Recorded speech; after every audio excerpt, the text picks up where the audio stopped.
ಬಿಜೆಪಿಯಿಂದ ಶಾಸಕ ಬಸನಗೌಡ ಪಾಟೀಲ್ ಯತ್ನಾಳ್ರನ್ನ 6 ವರ್ಷ ಉಚ್ಚಾಟನೆ ಮಾಡಲಾಗಿದೆ. ಉಚ್ಚಾಟನೆ ಬೆನ್ನಲ್ಲೇ ವಿಜಯಪುರದಲ್ಲಿ ಸಂಭ್ರಮಾಚರಣೆ ಜೋರಾಗಿದೆ. ಯತ್ನಾಳ್ ವಿರೋಧಿ ಬಣದ ಬಿಜೆಪಿ ಕಾರ್ಯಕರ್ತರ ಸಂಭ್ರಮೋತ್ಸವ ಇದು.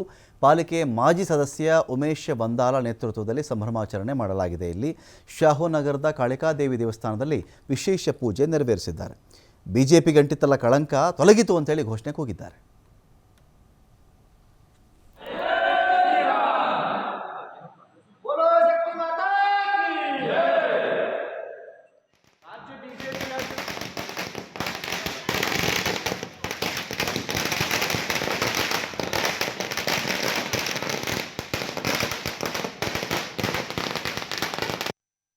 ಭಾಳ ದಿವಸದಿಂದ ಭಾರತೀಯ ಜನತಾ ಪಕ್ಷದ ಎಲ್ಲ ಕಾರ್ಯಕರ್ತರಲ್ಲಿ ಒಂದು ಗೊಂದಲದ ವಾತಾವರಣ. ಏನಪ್ಪ ಇಲ್ಲಿ ನಮ್ಮ ಪಕ್ಷ ಒಳಗೆ ವಿರೋಧ ಆಗಿ ಭಾರತೀಯ ಜನತಾ ಪಕ್ಷಪ್ಪ ಅಂತಂದ್ರೆ ಜನರಿಗೆ ನೋಡೋಕೆ ಬೇಸರ ಆಗಿಬಿಟ್ಟಂಗಾಗಿತ್ತು. ನಮಗೂ ಮುಜುಗರ, ಯಾಕಂದ್ರೆ ಪ್ರಾಮಾಣಿಕ ಬಿ ಜೆ ಪಿ ಕಾರ್ಯಕರ್ತರಿಗೆ ಭಯಂಕರ ನೋವಾಗಿತ್ತಿದ್ದು.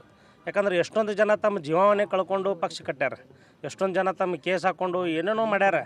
ಆ ಪಕ್ಷಕ್ಕೆ ಇಲ್ಲಿ ನಮ್ಮ ಪಕ್ಷ ಒಳಗೆ ವಿರೋಧ ಇದಪ್ಪ ಅನ್ನಂಗೆ ಇದು ಭಾಳ ಮೊದಲೇ ತೊಗೋಬೇಕಾಗಿತ್ತು ಈ ಒಂದು ಸ್ಟೆಪ್.